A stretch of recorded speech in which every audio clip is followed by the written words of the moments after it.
Pada video kami yang sebelumnya yang berjudul Perang Wano, Skypiea, dan Danau Toba, kami berspekulasi kalau 3 senjata kuno akan digunakan dalam puncak Perang Wano.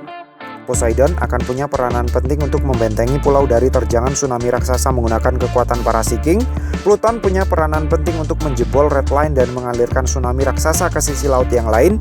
Dan Uranus punya peranan penting untuk menetralisir perubahan cuaca yang terlalu ekstrim akibat terjadinya tsunami raksasa.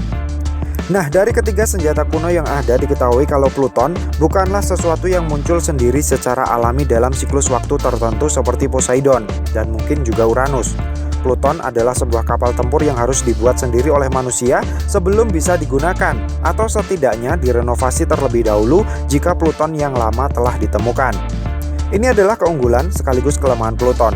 Kami sebut keunggulan karena dengan begini, Pluton bisa diduplikasi, bisa diciptakan lagi, dan bisa diciptakan lebih dari satu unit pada satu masa yang bersamaan.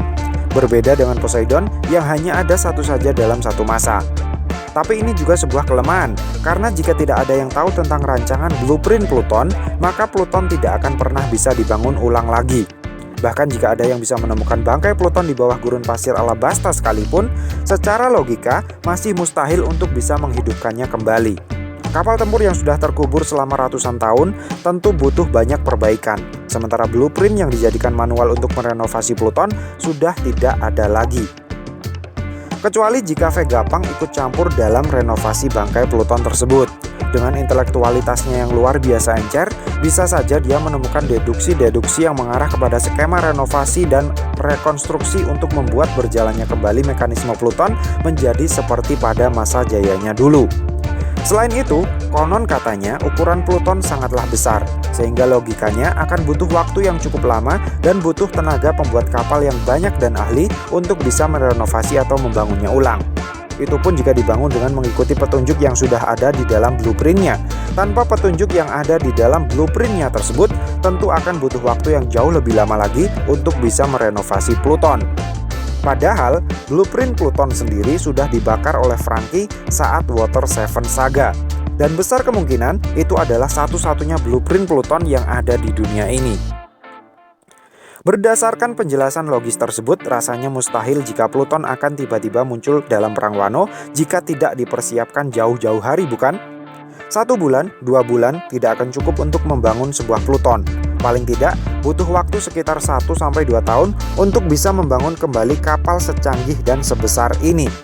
Itu artinya jika benar Pluton akan ikut digunakan dalam Perang Puncak Wano, maka seharusnya selama time skip kemarin ada satu kelompok yang sedang atau sudah membangun ulang Pluton. Dan saat ini pengerjaan New Pluton minimal sudah 99,99% ready, karena tinggal dalam hitungan hari lagi akan digunakan dalam Perang Puncak Wano. Lalu, siapakah kira-kira yang telah membangun sebuah Pluton selama time skip? Apakah pemerintah dunia, salah satu Yonko, pasukan revolusi, atau ada kelompok lain yang tidak terduga? Salah satu nakama kita yang bernama Amit Megel memiliki sebuah pemikiran luar biasa untuk menjelaskan tentang bagaimana skenario yang paling masuk akal untuk menghidupkan kembali Pluton dan membawanya dalam Perang Puncak Wano. Dan untuk itu, Amit Megel akan mengajak kalian untuk kembali ke Water 7 Saga, tepatnya pada manga One Piece chapter 431 yang rilis setengah abad yang lalu lah.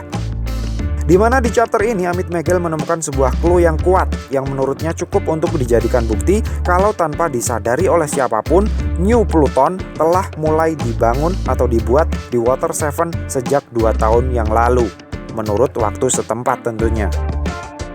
Tepatnya setelah Luffy dan kawan-kawan meninggalkan pulau para pembuat kapal tersebut setelah berhasil mengacak-acak Enies Lobby. Di chapter 431 ini terjadi sebuah percakapan yang sangat menarik antara Franky dengan Iceberg yang menjadi dasar utama dari teori New Pluton ini. Di tengah-tengah kondisi Water 7 yang masih kacau balau setelah terkena terjangan Aqua Laguna 2 tahun yang lalu, Franky dan Iceberg terlibat sebuah perbincangan serius di markas darurat pabrik kapal Galeila Company. Secara terus terang, Franky bilang kalau dia sudah membakar blueprint Pluton warisannya Tom di depan Chipperpole. Ketika Franky bilang dia telah membakar blueprint Pluton, reaksi yang ditunjukkan oleh Iceberg sangat datar, tidak kaget, dan tidak terlihat ada ekspresi khawatir apapun. Dia tetap lanjut bekerja seolah-olah tidak pernah terjadi apa-apa. Kami rasa ini tidak lazim. seorang pembuat kapal bisa dengan begitu santainya mengetahui sebuah blueprint masterpiece sebuah kapal telah dibakar begitu saja, tanpa sempat pernah di-rebuild terlebih dahulu. Inilah yang menjadi titik awal kecurigaan Amit Meigel kalau sebenarnya Iceberg ingat betul dengan rancangan Pluton. Hal ini tidak terlepas dari fakta bahwa setidaknya Iceberg sudah menyimpan blueprint Pluton selama 4 tahun setelah kematian Tom, sebelum dia memberikannya kepada Franky. Sehingga ada kemungkinan dalam rentang waktu tersebut, Iceberg menyempatkan diri untuk mempelajari struktur Pluton dari A sampai Z. Jadi meskipun blueprint Pluton benar-benar sudah dibakar oleh Franky, Iceberg akan masih mampu membangun Pluton kapan saja dia mau. Dan setelah tragedi Enies Lobby, kuat dugaan Iceberg bersama dengan para pembuat kapal di Water 7 secara diam-diam membangun Pluton untuk kepentingan mereka sendiri. Kecurigaan Amit Meigel ini bermula dari perkataan Iceberg di Chapter 431 yang ingin mengubah Water 7 menjadi sebuah pulau terapung, sebuah kapal raksasa yang bahkan jauh lebih besar dari Thriller Bark. Iceberg beralasan kalau bencana alam Aqua Laguna yang rutin menghantui Water 7 ukurannya semakin membesar setiap tahunnya. Iceberg takut suatu saat nanti seluruh Water 7 akan ditenggelamkan oleh terjangan Aqua Laguna jika dia tidak melakukan sesuatu untuk mengantisipasinya sejak dini. Sehingga dia mulai berpikir untuk mengubah Water 7 menjadi sebuah pulau terapung. Mendengar rencana gila Iceberg ini, Franky bahkan sempat berkata kalau itu adalah rencana yang mustahil. Namun Iceberg yakin kalau rencananya itu cukup realistis untuk diwujudkan, dan memang harus diwujudkan. Nah, apakah dengan mengubah Water 7 menjadi sebuah pulau terapung akan cukup untuk menghindari terjangan Aqua Laguna yang semakin tahun semakin membesar? Iceberg pasti akan berpikir lagi kalau hal itu masih belum cukup. Tidak hanya Water 7-nya saja yang perlu diberi tindakan penanggulangan, tetapi sesuatu juga harus dilakukan terhadap Aqua Lagunanya sendiri. Inilah kemudian yang kemungkinan akan mendasari Iceberg untuk menentang idealismenya sendiri yang tidak mau membuat sebuah senjata.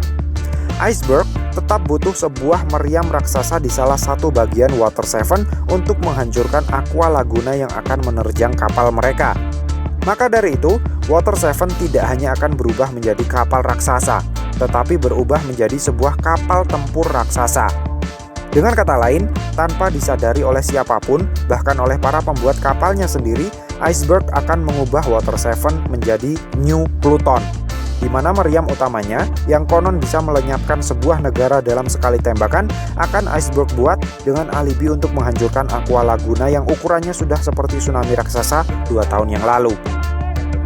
Ini menjadi sangat masuk akal karena logikanya, kapal yang berukuran luar biasa besar seperti itu tentu butuh tenaga yang sangat banyak untuk mengoperasikannya.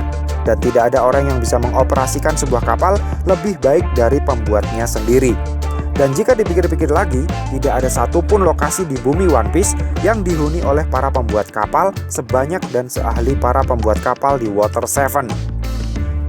Menurut prediksi Meigel, setelah dikonvert menjadi sebuah kapal, Water 7 akan berpindah dari posisinya yang semula dan bergerak ke New World, tepatnya ke Elbaf. Hal ini didasari dari percakapan antara dua raksasa Elbaf yang saat ini tinggal di Water 7, Oimo dan Kashi, pada manga One Piece Chapter 431. Di chapter ini, Oimo dan Kashi bilang setelah renovasi Water 7 selesai, mereka berdua akan pulang ke Elbaf. Oleh karenanya, Amit Meigel berpikir bagaimana jika kedua raksasa ini diantar pulang ke Elbaf dengan menaiki Water 7 itu sendiri, bukan dengan kapal yang lain. Yang artinya, Water 7 akan bergerak menuju New World, menuju Elbaf. Tapi masalah kemudian muncul ketika harus menyeberang Red Line, bukan? Nah, disinilah poin mengerikannya. Perang Wano sudah dekat, kehancuran salah satu bagian dinding Red Line sudah dekat, kehancuran Fishman Island juga sudah dekat. Kami berpikir bergeraknya Water 7 alias New Pluton ini menuju New World adalah langkah awal untuk mendekati Red Line, di mana ketika perang puncak terjadi, Pluton akan menghancurkan salah satu dinding Red Line, menghancurkan daratan besar di bawah Marijoa, dan mengangkat para manusia ikan ke daratan. Bukankah mimpi Joyboy adalah mengangkut para manusia ikan ke daratan menggunakan Noah? Nah, setelah diangkut ke daratan, mereka akan tinggal di mana? Apakah selamanya akan hidup di atas Noah? Tentu tidak, bukan? Kami rasa Water 7 lah habitat yang paling tepat untuk ditinggali para manusia ikan setelah Fishman Island hancur seperti yang diramalkan oleh Madame Charlie. Jadi kesimpulannya, tanpa disadari oleh siapapun, Iceberg dan para pembuat kapalnya saat ini sudah mengubah Water 7 menjadi ancient weapon Pluton. Setelah di-convert menjadi Pluton, Water 7 nantinya akan bergerak menuju ke arah New World, dan karena suatu alasan, Pluton akan menghancurkan salah satu bagian dinding Red Line, tepatnya dinding Red Line yang memisahkan Fishman Island dengan Marijoa. Setelah dinding Red Line ini hancur, Water 7 akan menampung penduduk Fishman Island yang baru saja kehilangan tempat tinggalnya. Water 7 akan menjadi rumah baru bagi para Fishman dan Merfolk. Iya menurutmu, Cah? Terima kasih sudah mampir ke channel kami. Jangan lupa like, share, dan subscribe jika menurut kalian video-video kami cukup menarik untuk ditonton. Sampai ketemu lagi dalam video kami yang berikutnya. And matur nuwun.